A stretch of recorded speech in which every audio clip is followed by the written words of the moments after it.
14페이지 15장 18절 우리 한 절씩 교도하도록 하겠습니다. 세상이 너희를 미워하면 너희보다 먼저 나를 미워한 줄을 알라. 너희가 세상에 속하였으면 세상이 자기의 것을 사랑할 것이나 너희는 세상에 속한 자가 아니요 도리어 내가 너희를 세상에서 택하였기 때문에 세상이 너희를 미워하느니라. 내가 너희에게 종이 주인보다 더 크지 못하다 한 말을 기억하라. 사람들이 나를 박해하였은즉 너희도 박해할 것이요 내 말을 지켰은즉 너희 말도 지킬 것이라. 그러나 사람들이 내 이름으로 말미암아 이 모든 일을 너희에게 하리니 이는 나를 보내신 이를 알지 못함이라. 내가 와서 그들에게 말하지 아니하였더라면 죄가 없었으려니와 지금은 그 죄를 핑계할 수 없느니라. 나를 미워하는 자는 또 내 아버지를 미워하느니라. 내가 아무도 못한 일을 그들 중에서 하지 아니하였더라면 그들에게 죄가 없었으려니와 지금은 그들이 나와 내 아버지를 보았고 또 미워하였도다. 그러나 이는 그들의 율법에 기록된 바 그들이 이유 없이 나를 미워하였다 한 말을 응하게 하려 함이라. 내가 아버지께로부터 너희에게 보낼 보혜사 곧 아버지께로부터 나오시는 진리의 성령이 오실 때 그가 나를 증언하실 것이요 너희도 처음부터 나와 함께 있었으므로 증언하느니라. 아멘. 오늘 말씀의 제목은 약한 자를 강하게 하시는 성령님 이라는 주제로 말씀을 나누기를 원합니다. 예수님은 제자들에게 계속해서 보혜사 성령님, 보혜사 성령님에 대해서 말씀하고 있습니다. 그리고 그분이 오셔서 제자들에게 오늘 저와 여러분들에게 어떠한 일들을 행하실 것인지 요한복음을 통해서 계속해서 말씀하고 있는 것을 보게 됩니다. 오늘 말씀 이전까지는 예수님이 자신이 아버지께로 가는 것 때문에 제자들이 근심하고 여러 가지 불안하고 두려워 가운데 있는 그런 제자들을 어떻게 하면 위로하고 어떻게 하면 다독거리고 어떻게 하면 믿음 가운데 굳건히 서게 할 수 있을까, 이렇게 따뜻하게 제자들에게 말씀하셨다라고 한다면 오늘 이 18절에서부터는 그동안의 위로와 따뜻하게 한 그 말과 달리 제자들에게 다시 한번 정말 현실적으로 돌아와서 너희들이 남겨진 이 세상 가운데 미움과 박해를 받게 될 것이다. 심지어는 출교까지 당하는 그런 일이 생겨나게 될 것이다. 그러나 두려워하지 말라. 보혜사 성령이 너에게 오면은 능히 감당하게 할 뿐만이 아니라 그런 가운데서도 하나님의 말씀을 전하는 증인의 삶을 살게 될 것이다. 이런 메시지를, 이런 교훈을 제자들에게 하고 싶어서 오늘 28절 이하에서부터 그동안에 있었던 말씀과 다른 분위기로 제자들의 믿음을 견고케 하는 것을 보게 됩니다. 오늘의 이 말씀은 예수님이 12제자를 처음 이스라엘 가운데 보내면서 하신 그 말씀과 일치합니다. 우린 그것을 마태복음이라는 그 말씀을 통해서 이미 우리가 살펴봤죠. 마태복음에는 5개의 설교가 있다고 그랬어요. 첫 번째 설교가 산상수훈. 산상수훈은 여러분들이 잘 아는 그런 팔복의 말씀에 따라서 기록된 거죠. 그리고 나서 12제자를 다 세운 다음에 제자들을 파송하셨어요. 파송하시면서 하신 말씀이 오늘 본문의 말씀이에요. 그러니까 사역 초기에 제자를 파송하면서 하셨던 그 말씀을 3년이 지난 다음에 우리 주님이 아버지께로 가시면서 남겨진 제자들에게 똑같은 말씀을 또 하고 있다는 거예요. 마태복음 10장에 있는 말씀을 또 다시 하고 있어요. 그렇다면 이것은 뭘 얘기합니까? 그만큼 중요하다는 거죠. 그리고 이 말씀은 저와 여러분들이 흘려들여서는 안 되는 말씀이라는 것을 사역 초기와 사역 마지막에 하시는 말씀을 통해서 우리들이 깨달을 수가 있어요. 그래서 오늘의 이 말씀이 누구에게는 해당되고 누구에게는 해당되는 그런 말씀이 아니라, 해당되지 않는 그런 말씀이 아니라 저와 여러분들, 이 땅에 살아가는 저와 여러분들에게 공의, 정말 누구에게나 이루어질 수 있는 말씀인 것으로 생각하고 오늘의 말씀을 받아야 될 줄 믿습니다. 지금 우리가 읽었던 이 18절부터 27절에 있는 이 말씀은 세 단락으로 나눠서 우리가 좀 이해하고 또 우리가 설명할 수가 있습니다. 18절부터 20절까지는 제자들이 세상 가운데 보냄을 받는데, 제자들은 이리 가운데 있는 양들과 같을 것이라는 거예요. 이리 가운데 양들이 있어 보세요. 얼마나 힘들겠어요. 얼마나 무섭겠어요. 그것이 현실이라는 거예요. 그 얘기를 18절에서 20절에 설명합니다. 그리고 나서 21절에서부터 25절에서는 세상으로 보냄받은 제자들은 이유 없이, 까닭 없이 핍박을 받을 거라는 거예요. 핍박이 없을 수가 없다는 거예요. 그것도 이유가 있어서 핍박을 당하는 게 아니라 까닭 없이, 이유 없이 이 땅에 살아가면서 어려움을 겪게 될 것이라고 두 번째로 얘기하세요. 그러면서 세 번째가 26절 27절에 세 번째 단락에서 예수님이 뭐라고 그러냐면은, 비록 너희가 세상으로부터 보냄 받아서 세상에서 미움과 박해를 받는다 할지라도 성령님을 통해 나의 증인, 예수 그리스도의 증인이 될 것이라고 우리 주님이 말씀하고 있어요. 뭐하면? 성령님이 오시면 미움과 박해 속에서도 그리스도인답게 그리스도를 증거하며 살아가는 저와 여러분들이 될 수 있다는 것을 오늘 말씀하고 있어요. 그렇다고 한다면 성령님이 이 땅에 오셔야만 하고, 또 오신 것에 대해서 우리가 얼마나 환영하고 감사하고 성령님에 따라서 살아야 되는지 오늘 이 말씀을 보면 다시금 우리들에게 절실하게 깨닫게 하는 것을 보게 됩니다. 그래서 한 단락 한 단락을 보면서 오늘 우리에게 주시는 하나님의 음성을 듣기로 원하는데요. 먼저 첫 번째 단락 18절부터 20절입니다. 세상으로 보냄받은 제자들은 이리 가운데 있는 양들과 같을 것이다. 양들과 같을 것이다. 자, 이런 말씀을 하면서 그동안에 있는 이 말씀을 기본 전제로 하고 있는 게 있어요. 오늘의 말씀에 깔려있는 기본 전제 두 가지가 있는데, 하나는 뭐냐면은 주님을 믿고 주님을 사랑하고 주님의 말씀에 따라 순종하는 자들은 세상에 속한 자가 아니라 예수님에게 속한 자라는 기본 전제가 깔리는 거예요. 과거 우리가 예수 그리스도를 믿기 전에 세상에 속해 있었어요. 세상의 가치관대로 우리가 살았어요. 심지어는 세상 임금에 따라서 우리가 살았어요. 나는 그런 적이 없는데요? 이렇게 얘기하는 게 아니라, 세상 임금이 에베소서 2장 같은 데서는 두 가지 방법으로 통치를 한대요. 그 세상 임금은 원수 사탄 마귀죠. 마귀가 이 세상을 두 가지 방식으로 통치를 한대요. 하나는 세상 풍습을 따라가도록 하게 함으로,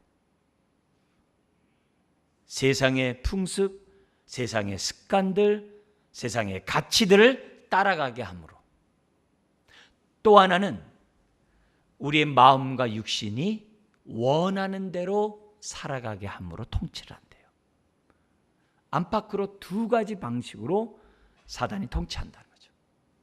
그래서 우리가 예수 그리스도를 믿기 전에 옛날 모습에서는 세상 풍습을 다 쫓았어요. 세상의 가치관 따라 살았어요. 가장 큰 가치관이 뭐예요?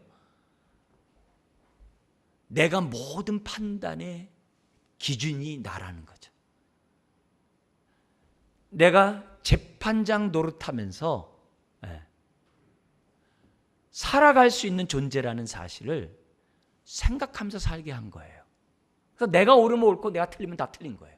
모든 판단의 기준이 나예요. 이것을 성경은 하나님 노릇하면서 살았다 그래요. 내가 옳으면 옳고 내가 틀리면 틀린 거예요. 모든 판단의 기준이 나예요. 하나님의 말씀이 기준이 아니라 내가 기준이에요.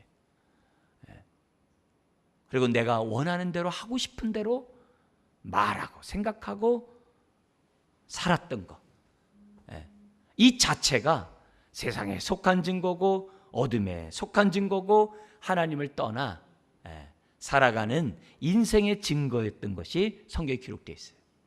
이랬던 우리가 하나님의 사랑을 입어 예수님을 믿는 자녀가 되었고, 그리고 예수님에게 속한 자녀가 되었다는 것이 기본 전제로 깔려 있어요. 그래서 우리는 이 땅에 살아가고 있을 때 세상과의 관계에서 우리의 관계가 어떻게 돼? 거꾸를 수밖에 없어요. 심지어는 세상으로부터 미움을 받을 수밖에 없게 되어 있어요. 미움을 받을 수밖에 없는 존재가 돼서 저 미움 받는 게 없는데요, 이렇게 말할 수 있어요. 어떻게 하면요, 세상 사람과 다를 바가 없으면 미움 받을 이유가 없어요. 내가 예수 믿기 전에 그 방식대로 살면 세상이 우리를 미워할 이유도 없어요. 왕따 시킬 이유도 없어요. 근데 우리가 예수님에게 속한 자로서 예수님의 말씀에 따라 살아가면 세상과 다를 수밖에 없어요. 그러면 세상 사람들이 아주 정말 내가 편안하지 못하고 여러모로 거리를 둘 수밖에 없는 저와 여러분들이 될 수밖에 없어요. 바로 이런 대립관계가 있다는 것이 첫 번째 기본적인 전제예요. 전제입니다. 그리고 또 하나, 여기 기본 전제가 이 말씀에 깔려 있는데 뭐냐면은 우리는 부름받은 자이지만 동시에 보냄을 받은 자라는 거예요.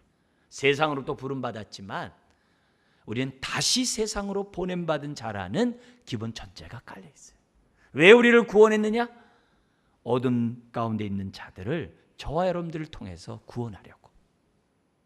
왜 나를 구원했느냐? 주 예수를 믿으라, 그리하면 너와 네 집이 구원을 얻으리라. 다른 사람들을 구원하게 하기 위해서, 우리 집을 구원하기 위해서 우리를 먼저 구원했다라고 하는 그 메시지가 뭐냐면 성경의 기본적인 메시지예요. 오늘 우리가 이 18절에서 20절에 우리가 세상을 보냄받은 저와 여러분들이 세상으로부터, 세상에 있지만 양이 이리 가운데 있는 자와 같다는 이 사실을 저와 여러분들이 기본적으로 생각하면서 신앙 생활해야만 한다는 거예요. 자, 이런 전제 속에서 오늘 이 말씀을 한번 잠깐 보세요. 우리가 그러기 때문에 이 세상 사람들로부터 교회는, 저와 여러분들은 어떤 취급을 받느냐? 18절 19절에 두 번 반복하는 단어가 뭐냐면 미움을 받는다는 거예요. 배척을 받는다는 거예요. 그리고 20절에서는 심지어는 그 사람들의 힘에 의해서 박해를 받는데요. 16장 2절에서는 출교를 당한대요. 힘에 의해서. 자, 그런데 왜 이렇게 된다고요? 19절의 말씀을 보시면 뭐라고 되어 있냐면, 우리 한번 읽겠습니다. 너희가 세상에 속하였으면 세상이 자기의 것을 사랑할 것이나 너희는 세상에 속한 자가 아니요 도리어 내가 너희를 세상에서 택하였기 때문에 세상이 너희를 미워하느니라. 왜 세상으로부터 그런 취급을 받느냐? 우리의 소속이 세상에 속한 게 아니라 주께 속했기 때문에, 주님으로부터 택함을 받아 부름받았기 때문에, 세상과 다르기 때문에 미움을 당한다라고 기록을 하고 있어요. 그리고 또 하나 이유를 얘기해요. 20절에 있는데 왜 우리가 이렇게 미움을 받느냐? 20절에 종이 주인보다 더 크지 못한다는 말을 기억하라. 그래서 뭐라고 그러냐면 내가 박해를 받았는데 나에게 속한 너희가 박해를 받지 않겠냐 이게요. 그 이유를 우리 주님이 분명히 얘기해요. 예수님 안에 속해 있는 자가 예수님이 박해받고 미움받았는데 받는 게 당연한 것이 아니냐? 너희는 이리 가운데 있는 양이기 때문에 이런 대접을 받는 것은 당연하다는 거예요. 그래서 계속 우리 주님이 말합니다. 그럼 어떡하란 말이냐? 이런 일을 겪었을 때 내가 이렇게 보냄을 받아서 이리 가운데 있는 양과 같은 이런 처지가 되었을 때 내가 미움과 박해를 받으면 그러면 어떻게 해야 되는가? 그 얘기를 오늘 본문이 설명하고 있어요. 첫 번째 말씀이 18절에 있어요. 먼저 알라는 거예요. 뭘 아느냐? 18절에 세상이 너희를 미워하면 너희보다 먼저 나를 예수님을 미워한 줄을 알라는 거예요. 이 말이 무슨 말이에요? 우린 예수님께 속하고 예수 안에 있는 자라는 거예요. 너를 미워한다는 것은 나를 미워하는 것으로 알라는 거예요. 근데 이런 생각 잘 못해요. 이런 생각 못합니다. 세상으로부터 다르다고 해가지고 세상으로부터 우리가 배척을 받고 세상으로부터 이렇게 거리낌을 당하고 여러 가지 이런 일을 당할 때 내가 속상하고 심지어 화가 나고 내가 마음 아프고 막 괴로워하고 이러지. 내가 그렇게 미움을 당할 때 예수님이 먼저 미움을 당했다는 것을 알라라고 생각을 못해요. 생각을 못해요. 근데 성령님이 오셨기 때문에 생각할 수 있게 돼요. 지금 성령님이 오시기 전에 제자들에게 말씀하고 있는 거예요. 너희들이 앞으로 미움과 박해를 당할 터인데 그때마다 생각하라는 거예요. 예수님이 정말 내가 미움받는 것보다도 먼저 예수님이 미움을 받은 거구나. 내가 예수 안에 있기 때문에 내가 미움받는 거지 사실 예수님이 먼저 미움받은 거구나. 요걸 알면 이런 생각을 안 합니다. 왜 내가 이렇게 미움을 받고 왜 이렇게 사람들에게 왕따를 당하고 왜 나만 이러지? 도대체 주님 뭐하고 계시지? 왜 안 도와주지? 이런 말을 하는 것이 아니라 내가 예수 안에 있기 때문에 미움받는구나. 내가 세상과 다르기 때문에 이런 취급받는구나. 이렇게 생각하라는 거예요. 성령님이 오시면 그렇게 생각하게 한다는 거예요. 심지어는 19절에 계속해서 우리 주님이 말합니다. 뭐라고 얘기했다 했어요? 아까 우리 읽은 것처럼 내가 예수님에게 속했기 때문에 세상으로부터 이렇게 배척을 받는구나. 물론 우리가 잘못하고 우리가 아주 정말 미성숙해서 사람들에게 정말 이렇게 시름을 당한 그런 얘기하는 게 아니에요. 내가 저거 15장 1절에서 17절에 있는 것처럼 가서 주의 뜻대로 열매를 맺고자 하고 가서 주의 사랑을 나누고자 하고 내가 사람들을 어떻게 하든지 주의 사랑을 경험하게 하고 하나님의 뜻 가운데 선하게 살았음에도 불구하고 사람들에게 이런 대접을 받았을 때 기본적으로 뭐냐면 생각하라는 거예요. 내가 예수님에게 속했기 때문에 이런 억울함을 당하는구나. 그걸 생각하면 20절의 말씀에 따라서 내가 어떻게 생각하냐면 안심하게 돼요. 심지어는요 기뻐해요. 그리고 내가 그런 대접을 받는 것에 대해서 감사해요. 왜 그럴까요? 나 진짜 그리스도인이네. 나 진짜 예수님에게 속한 자가 맞네. 로마서 5장에 보면은 사도 바울이 핍박당하는 성도를 향하여 뭐냐면 핍박당하느냐? 즐거워할지어다 그래요. 거기서 뭐냐면 핍박을 다 당한 다음에 즐거워하라고 그러지 않고 핍박 중에 즐거워하래요. 어떻게 핍박 중에 즐거워합니까? 근데 내가 진짜 그리스도인이네? 내가 진짜 예수님에게 속한 자가 맞네? 라고 생각하면 뭐가 나온다는 거예요? 기뻐한다는 거예요. 내가 그리스도에 속한다는 이 사실 자체에 내가 안심할 건 두말할 것도 없고 내가 기뻐한다는 거예요. 심지어는 나 같은 자가 정말 이런 대접을 받다니 감사하다는 거예요. 드디어 주님이 나와 함께 하셔서 내가 주님 뜻대로 살았기 때문에 이런 일을 겪었구나. 히브리서 11장 26절에 보면 이런 말씀이 있어요. 히브리서 11장 믿음의 선진들의 믿음의 역사장이거든요. 증거장이거든요. 거기 뭐라고 되어 있냐면은 그리스도를 위하여 받는 수모를 애굽의 모든 보화보다 더 큰 재물로 여겼으니 이는 상 주심을 바라봅니다. 여기 뭐라고 돼 있어요? 그리스도를 위하여 받는 수모를,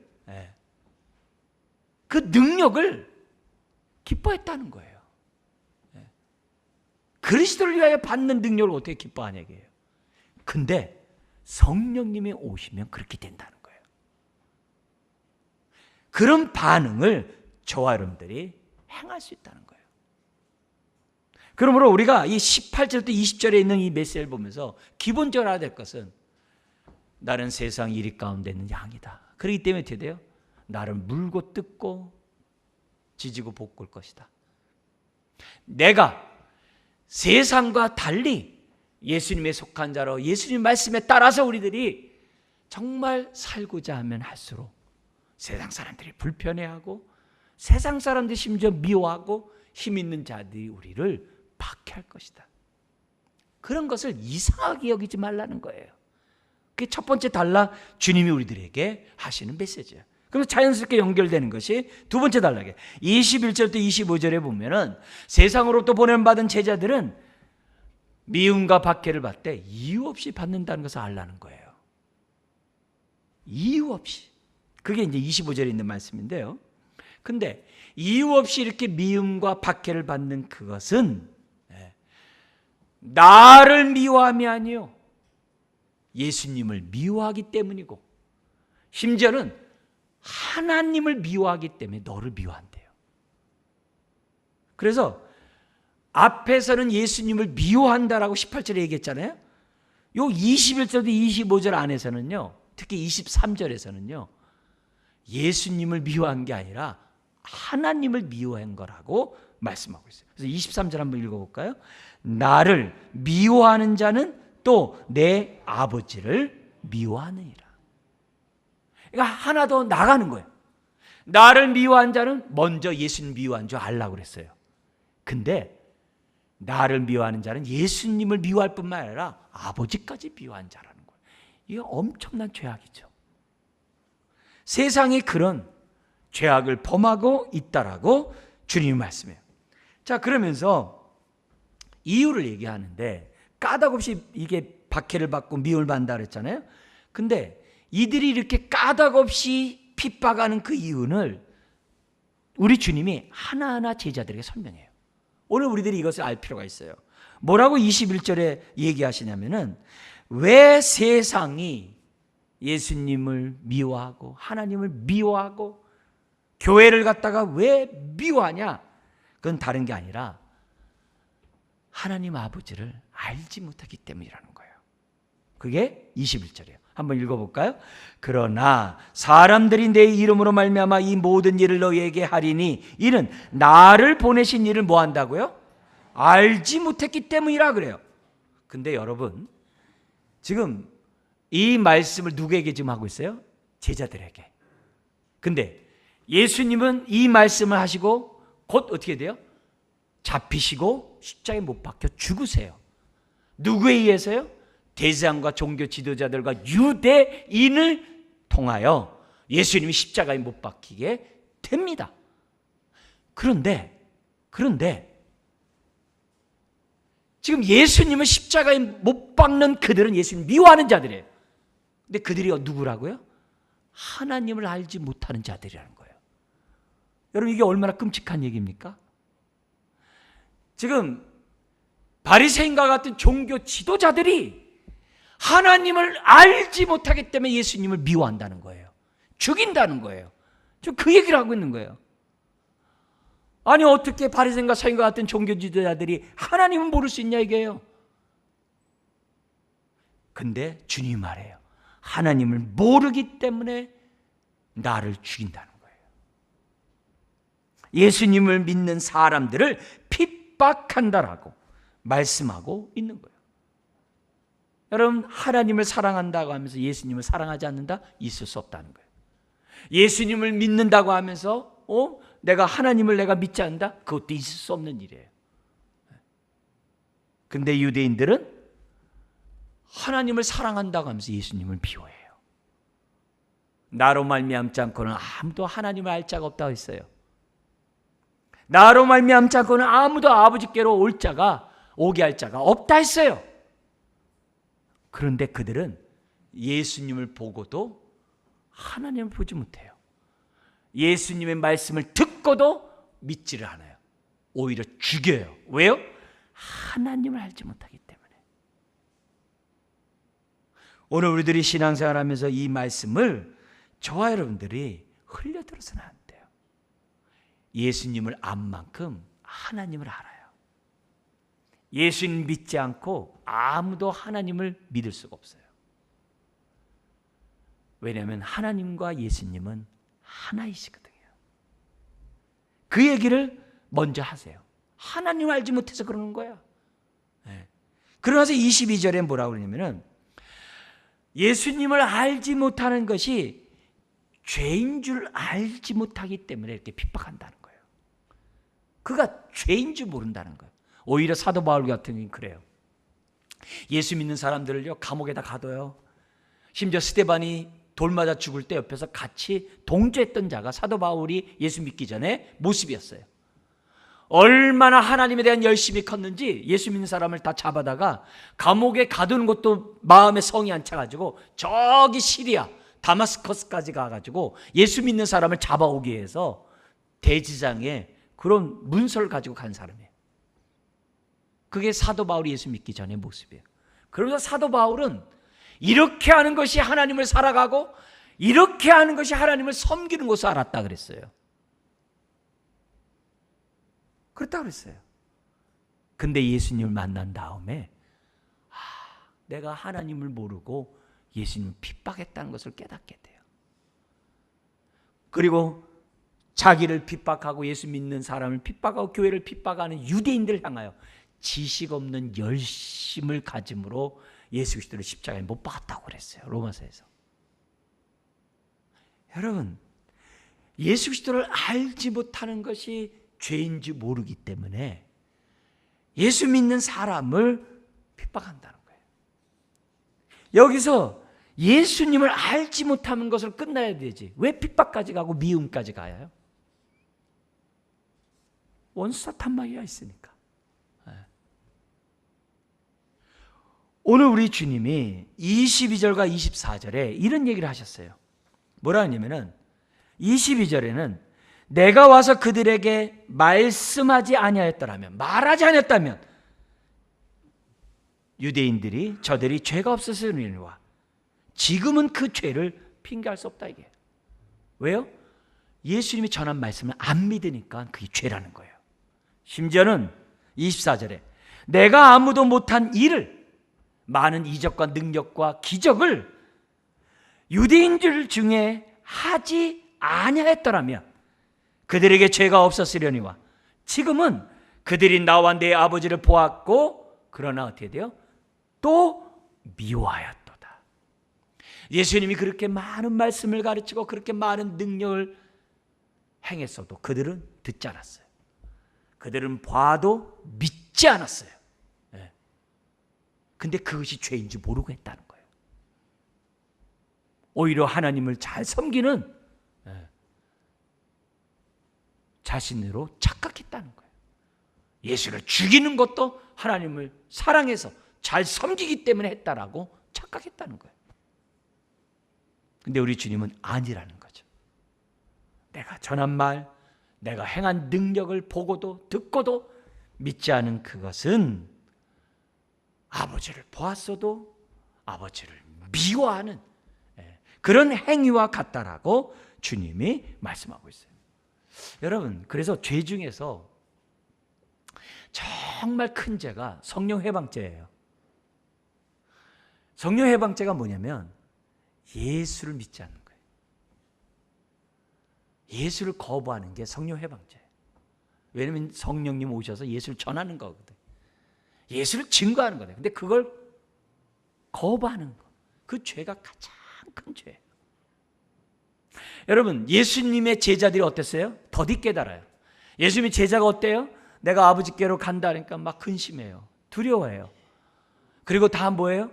이 땅에서 자기의 권세를 누리려고, 예수님 때문에 내가 좌의정 우의정이 되려고 그렇게 야망 가운데 주님을 따랐고 자기네끼리 서로 도토리 키재기 했던 자들이 제자들이에요. 많은 죄를 범했어요. 그런데요, 그들은 예수님을 믿었어요. 심지어 예수님을 사랑했어요. 정말 부족하고 연약하고 미성숙하고 이기적이지만 예수를 믿었어요. 그러나 반대로 바리새인과 서기관들은 율법에 따라 흠없이 겉으로는 정말 도덕적이고 윤리적이고 정말 의롭게 사는 것 같았어요. 그런데 그 속은 회칠한 무덤이에요. 왜요? 예수를 믿지 않기 때문에, 하나님을 믿지 않기 때문에. 그들은 사람에게 잘 보이라고 의로운 거지 하나님 앞에 잘 보이라고 심령의 의로움을 그들은 경험한 자들이 아니었던 거예요. 제자들이 부족하고 연약했지만 제자들이 귀한 것은 예수님을 믿고 사랑했다는 거예요. 오늘 저와 여러분들이 이처럼 하나님 앞에 나와 예배하는 이 모습이 여러 가지 부족하고 흠 많고 여러 가지 하나님 앞에 우리가 부끄러운 내 모습으로 나올 수 있어요. 그러나 저와 여러분들은 성령을 회방한 자들이 아니죠. 왜요? 주님 사랑하고 주님 믿기 때문에 이 자리에 나와서 예배를 하기 때문에 하나님이 저와 여러분들의 모습을 보고 기쁨을 이기지 못하시는 거예요. 너무 좋아하시는 거예요. 너무 즐거워하시는 거예요. 그 사실을 오늘 이 메시지를 통해서 저와 여러분들이 기억해야만 한다는 거죠. 이 모습을 저와 여러분들이 주님이 우리에게 하시는 이 메시지를 통해서 우리들이 잊어서는 안 됩니다. 그러면서 25절에 이런 얘기예요. 같이 한번 읽어볼까요? 그러나 이는 그들의 율법이 기록된 바 그들이 이유 없이 나를 미워하였다 한 말을 응하게 하려 함이라. 시편 거기 인용 구절이 나오죠. 시편 35편 19절, 또 시편 69편 4절 같은데 까닭 없이 미워한다 그랬어요. 하나님을 믿고 하나님을 섬기는 자들을 세상 사람들이 까닭 없이 미워한대요. 같은 유대인이라 하더라도 하나님의 사랑 가운데 하나님의 말씀 가운데 살아가는 자들을 이유 없이 미워한다고 기록되어 있어요. 여러분, 우리가 예수님께 속한 순간 이 세상은 두 종류밖에 없어요. 세상에 속한 자와 예수님에 속한 자. 우리가 세상을 사랑하면 하나님을 미워하는 자예요. 세상을 따라가면 하나님을 미워하는 자라는 것이 기본 개념이에요. 오늘 여기서 우리가 기억해야 될 것은 우리 주님이 말씀해요. 세상이 너희를 미워하고 핍박하는 것에 대해서 너무 머리 아프게 생각하지 말래요. 원래 이유가 없어도 미워하는 게 세상이래요. 여러분, 하나님 뜻대로 살고자 하는 사람들 아마 이런 경험을 많을 거예요. 하나님 말씀대로 내가 직장 생활하고 정말 하나님의 뜻 가운데 내가 이웃과의 관계를 맺고 이렇게 하다 보면은 불편해하는 사람이 한둘이 아닐 거예요. 그리고 너만 왜 이렇게 유별나게 하나님 믿느냐고 하면서 싫어하는 사람이 한둘이 아닐 거예요. 만약에 내가 이런 대접을 받지 않는다고 한다면 어떻게 보면은 둘 중에 하나일 수 있어요. 하나는 뭐냐면 쟤 건드렸단 지옥 가겠다 해서 안 건드리는 거고, 또 하나는 저 사람이랑 나나 별반 다를 게 하나도 없네 해가지고서 아무런 불편을 못 느껴서 나를 배척하지 않을 수도 있는 거예요. 그러나 기본적으로 우리가 의롭게 살고 깨끗하게 살려고 하면 같이 직장 생활하는 사람들이 불편한 사람들이 한둘이 아니에요. 같이 뒤에서 막 그냥 우리 흔히 말하는 대로 뒤에서 막 비난하고 막 그런다 그러잖아요. 그런데 동참하지 않으면 정말 그 모임에서 보이지 않게 왕따를 당하면서 사는 것이 우리들의 모습이기도 해요. 그럴 때마다 우리가 황당해하지 말고 원래 그래. 원래 까닭 없이 미워하는 거고 이유 없이 싫어하는 거야. 주님이 그렇게 생각하라고 말씀하고 있어요. 여러분, 역설적이지만 하나님은 이유 없이 우리를 사랑하셨어요. 아멘? 그죠? 근데 세상은 이유 없이 우리를 미워해요. 우리를 미워하는 것은 하나님 미워하는 거예요. 정말 이유 없이 독생자까지 주신 그 사랑을 세상은 이유 없이 싫어해요. 믿지 않는데요. 저는요, 예수를 믿지 않을 뿐이지 하나님 미워한 적 없어요. 그렇게 말하지 말라는 거예요. 하나님의 사랑을 거절한 그것이 하나님을 미워하는 거예요. 그 말씀을 오늘 우리들에게 말씀하면서 뭐라고 얘기하는 거예요? 이게 바로 우리가 사는 세상인 것을 직시하고 거기에 따라서 대처하는 거예요. 비둘기같이 순결할 뿐만이 아니라 뱀같이 지혜롭게 대처해 나갈 것을 주님 말씀한 겁니다. 마지막 세 번째 단락입니다. 여기 보면 26절, 27절인데요. 우리 26절을 한번 읽고요. 한번 주목해서 잘 읽으시기 바랍니다. 26절 읽겠습니다. 내가 아버지께로부터 너희에게 보낼 보혜사 곧 아버지께로부터 나오시는 진리의 성령이 오실 때 그가 나를 증언하실 것이요. 그랬어요. 여러분, 우리에게 오시는 성령님이 어떤 일을 하시는지 호칭을 통해 알려줬어요. 성령님에 대한 두 가지 호칭이 나와요. 하나는 보혜사, 하나는 또 뭐죠? 진리의 성령이라고 얘기했어요. 이미 앞에서 얘기를 했어요. 자, 그 얘기를 또 다시 하세요. 근데 똑같은 호칭인데 오늘 문맥에서 보면요, 주님은 똑같은 호칭 속에서 좀 더 깊게 들어가세요. 보혜사가 어떤 분이라고 그랬어요? 보혜사는 우리를 돕도록 하기 위해서 보냄을 받으신 분이 보혜사라고 그랬어요. 근데 이 단어가 예수님 당시에 어떤 단어였냐면은 법정에서 변호사가 우리들의 무죄함을 변호해주고 우리를 도와주기 위해서 정말 함께 있는 그 변호사에게 사용했던 단어가 보혜사예요. 변호사와 같은 사람들. 그래서 이 보혜사라는 단어는 다른 사람 곁에 서서 그 사람을 돕도록 보냄을 받은 자들이 다 보혜사였어요, 그 당시에. 근데 성령님이 어떤 분으로 오신다고요? 바로 보혜사로서 오신다는 거예요. 미움과 박해를 받는 그곳에서 우리가 얼마나 힘들어요. 근데 보혜사 성령님이 그 힘든 나를 위로해 줄 뿐만이 아니라 미움과 박해 속에서도 예수의 증인된 삶을 살아갈 수 있도록 성령님이 우리를 무장시키시고 성령님이 함께 하셔서 그 세상을 이기도록 도와주신다는 보혜사라는 거예요. 그게 보혜사에서 나타난 사건이에요. 이 사건은 우리가 여호수아가 요단강을 백성과 함께 건너가지고 길갈에서 전쟁을 앞서서 전쟁을 나가기 전에 천사장이 나타나요. 검을 든 천사이 나타나요. 그러면서 여호수아에게 이 전쟁은 여호와의 전쟁이다. 여호와의 전쟁은 너의 칼에 있는 것이 아니라 거룩에 있다. 깨끗한 자에게 있다. 왜? 거룩한 자에게 하나님이 함께 하시니까. 그래서 너는 신발을 벗고 백성들로 하여금 전쟁하기 전에 정결케 하는 그 의식을 행하라고 하셨던 거예요. 그러면 여호와께서 어떻게 돼요? 이 전쟁은 나의 전쟁이기 때문에 거룩한 너희와 함께해서 앞서 싸워주겠다는 것이 그 사건이거든요. 지금 보혜사 성령님이 왜 이 핍박당한 이 세상 가운데 우리에게 오셨느냐? 똑같이 해주겠다는 거예요.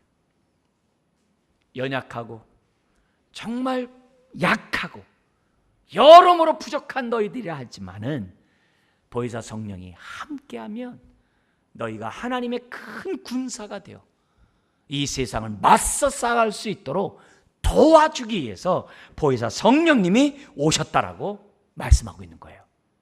그래서 동시에 진리의 영이라고 했어요. 진리의 영이 앞에서 뭐라고 그랬어요? 예수님이 그랬어요. 제자들에게 내가 가고 진리의 영이 오면 그 진리의 영이 내가 가르친 것을 기억나고 생각나게 하셔서 너희로 하여금 진리 가운데 너희를 인도할 거야. 앞에서 했어요. 근데 오늘 본문은 거기서 더 나가. 지금 뭐예요?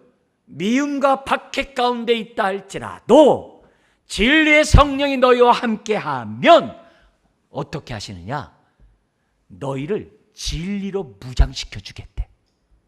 전쟁에 싸울 수 있는 전사같이 진리의 말씀으로 너를 무장시켜 주겠대. 심지어는 진리의 검인 성령의 검으로 세상과 싸워 이기게 해주시겠다는 거예요.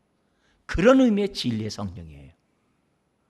그러니까 우리와 함께 하시는 성령님에 대해서 오늘 예수님 우리에게 하시는 이 말씀을 잘 깨달아야 돼요. 단순히 성령이 우리에게 오셔서 위로하시고 눈물만 닦아주는 분이 아니에요. 그와 같은 그 마음만 없애주는 분이 아니에요.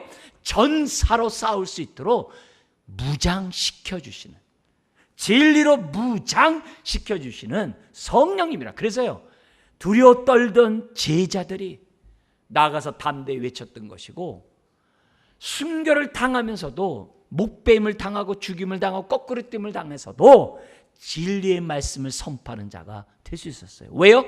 성령님이 그렇게 하셨기 때문에. 오늘 저와 여러분들은, 예수 그리스도를 믿는 저와 여러분들은 다 성령님을 다 어떻게 돼요? 마음에 모신 자들이에요. 왜요? 성령 없이는 아무도 하나님을 아버지라고 인격적으로 고백 못해요. 예수님을 나의 구세주라고 고백 못해요. 믿을 수가 없어요. 심지어 나의 인생의 주님이라고 고백 못해요. 그러나 고백하면 성령님이 나와 함께하는 거예요. 근데 그분이 나를 돕되 어떻게 해요? 미움과 박해 시대 속에 증의로 사는데 부족함이 없도록 도와주고, 심지어 진리의 말씀으로 전신갑주를 입혀줘서 진리의 검으로 싸울 수 있도록 무장시켜준다고 예수님이 말씀하는 거예요. 그러니까 우리가 성령님을 사모하지 않을 수 없는 거죠. 더욱더 성령님께 기도하지 않을 수가 없는 거죠. 더 나아가 성령님이 어떤 분이냐, 26절에 보니까는 이렇게 시작을 해요. 내가 아버지께로부터 너희에게 보낼 성령, 보혜사라고 그래요. 아들에 의해서 보냄을 받는 성령님이라고 그랬어요. 그런데요, 곧 그랬어요. 곧 같은 얘기예요. 아버지께로부터 그 다음에 뭐라고 그래요? 뭐라고 돼 있어요? 나오시는 진리의 성령이래요. 아니, 아까는 보낸다고 그러고 곧 그리고 나오신대요. 여러분, 서로 다른 말입니다. 반대말입니다. 보냄을 받는다는 얘기는 수동적이에요. 근데 나오신다는 얘기는 능동적이에요. 자원함으로 나온다는 얘기예요. 성령님을 수동적으로만 생각하면 안 돼요. 수동적으로 생각하다 보니까 어떤 사람들은 성령님의 인격을 빼버렸어요. 능력만 강조해요. 그게 여호와 증인이에요. 성령님은 인격적이신 하나님이세요. 삼위일체 하나님이세요. 성령님은 수동적으로 보냄을 받으신 분이만 아니라 어떻게 돼요? 스스로 나오신 분이라는 거예요. 왜요? 저와 여러분들에게 보혜사와 진리의 성령으로서 역할을 하려고. 이걸 우리들이 잘 하셔야 돼요. 성령님을 수동적으로만 보시면 안 돼요. 자원함으로 어떻게 돼요? 오시는 분이에요. 왜요? 네? 저와 여러분들을 예수 그리스도 안에서 온전히 접붙임 바시키고, 이 핍박과 환난의 이런 세대 속에서 증인의 삶을 온전히 살아가도록 성령님이 차원에서 우리 가운데 나오신다는 거예요. 네? 이건요, 예수님이 하나님과 함께 계셨다가 말씀이 육신이 되어 우리 가운데 오신 거와 똑같아요. 성령님도 하나님과 함께 계셨다가 어떻게 돼요? 때가 되면 나오셔서 오늘 저와 여러분들을 성전 삼고 계신다는 것이 예수님의 말씀이에요. 아멘입니까? 믿으셔야 돼요. 내 안에 오셔서 우리로 하여금 세상을 감당. 그래서 바울이 이런 얘기하죠. 또 제자들이 얘기하죠. 특히 바울 같은 경우는 디모데후서 1장에 목뱀을 당하는 순간이에요. 곧 죽어요. 근데 뭐라 하냐면 내가 하나님 아버지를 알고 그래요. 그리고 죽어요. 하나님이 나를 알듯 내가 하나님을 안다라고 고백을 해요. 이게 성령의 역사예요. 그래서 순교를 당해요. 주님의 제자들이 다 죽어요. 다 순교를 당해요. 그리고 또 이런 얘기예요. 나는 그리스도 안에서 항상 승리하노라. 그리스도 안에서 넉넉히 이기게 하시니라. 이런 고백들을 해요. 어떻게 이게 가능해요? 성령님이 그렇게 해주겠다는 거예요. 그렇게 해주겠다. 그러면 그렇게 해서 뭐 하라고요? 그 다음에 어떻게 돼요? 그렇게 해서 뭐라는 거예요? 나를 무장시켜서 나를 통해 예수를 전하라고. 자, 주목하세요. 26절이요. 성령님이 이 땅에 오셔서 20절 끝에 뭐라 그래요? 그가 나를 증언하실 거라 그랬어요. 성령이 예수님을 증언한다고 돼 있어요. 근데 누구에게 먼저 증언할까요? 세상에요. 그렇게 얘기하면 안 돼요. 성령님은 스스로 세상에 증거하지 않아요. 저와 여러분들을 통해 세상에 전해요. 그래서 성령님이 오셔서 예수님을 증언하는데 그 대상이 누구라고요? 26절에 누구로 돼 있어요? 너희에게. 자, 그래서 26절 한 번 더 우리가 읽어보도록 하겠습니다. 내가 아버지께로부터 너희에게 보낼 보혜사 곧 아버지께로부터 나오시는 진리의 성령이 오실 때 그가 나를 뭐 한다고요? 증언할. 누구에게요? 너희에게. 이걸 오해하면 안 돼요. 제자들이 그렇게 두려워 떨던 그들이 성령님이 오시자 눈이 밝아졌어요. 성령님이 오시자 내가 믿는 예수님이 누군지 깨닫게 됐어요. 성령님이 오시자 예수님이 하신 말씀들이 다 밝히 막 깨닫게 되는 거예요. 갑자기 눈이 열리는 거예요. 아, 예수님이 하나님의 아들이시고 정말 예수님이 이런 분이셨구나라는 사실을 제자들이 온전히 깨닫게 된 거예요. 왜요? 성령님의 증언을 통해 예수님이 어떤 분이신지를 깨닫게 된 거예요. 그동안엔 들었어도 깨닫지 못하는 것들을 깨닫게 돼요. 한 말씀 한 말씀 깨닫게 돼요. 그래서 제자들이 어떻게 돼요? 진리의 말씀으로 먼저 무장하게 된 거예요. 그러니까 27절에 나오는 거죠. 뭐라고 그래요? 너희도 처음부터 나와 함께 있었으므로 뭐 한다고요? 증언. 증언은 듣고 본 것만 전하면 되는 자예요. 가감하는 게 아니라 내가 만난 예수님을 전하면 되는 거예요. 그래서 요한일서 1장 1, 2절에 뭐라고 들었냐면 나는 들은 바 되고 본 바요. 나가 어떻게 돼요? 만진 바 된 예수님을 전한다라고 기록되어 있는 거예요. 오늘 여기서 주님이 27절에 너희도 처음부터 나와 함께 있었으므로 증언하는데 뭘 증언하느냐? 내가 만난 예수님을 전하는 거예요. 들었던 말씀이 아니라 내가 만난 예수님을 전하는 게 증인이라고 예수님 우리들에게 말씀하고 있어요. 성령님이 이 땅에 오셔서 제일 증인으로 삼는 대상이 저와 여러분이에요. 그래서 기도해야 돼요. 성령님, 예수님 더 알게 해주세요. 예수님을 더 온전히 깨닫게 해주세요. 그래서 예수님과 온전히 하나가 되게 해주세요. 주님이 내 안에, 내가 주님 안에 있는 자가 되게 해주세요. 그래서 나도 내가 듣고 본 경험한 예수님을 전하게 해주세요. 그게 26절, 27절의 메시지예요. 비록 미움과 박해가 우리들 삶 가운데 있다 할지라도 성령님이 우리에게 오셨기 때문에 우리는 내가 만난 예수님을 알아가고 내가 경험한 예수님을 전하는 사람이 될 수 있게 되었다는 것이 오늘 본문의 얘기예요. 그렇다고 한다면 성령님을 우리가 사모하지 않을 수가 없고 성령의 충만을 위해 기도하지 않을 수가 없는 거죠. 사랑하는 성도 여러분, 우리는 이리 가운데 보냄을 받은 양들이에요. 맞아요. 그래서 뜯길 수밖에 없고 삼킴을 당할 수밖에 없는 저와 여러분들이에요. 그들이 우리를 미워하는 것은 다른 거 아니에요.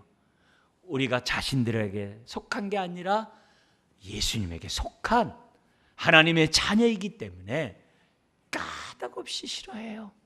네. 우리를 미워하는 것은 주님을 미워하는 것이고 아버지를 미워하는 것임을 기억하세요. 그러나 그런 세상에 속했던 게 저와 여러분이에요. 성령님은 나를 끄집어내듯이 내 가족을, 내 이웃을, 내 친구들을 끄집어내기 원하세요. 오늘 이 말씀 앞에 쓰임받는 저와 여러분 되시길 주의 이름으로 축원합니다. 기도하겠습니다. 하나님 아버지, 어둠에 있는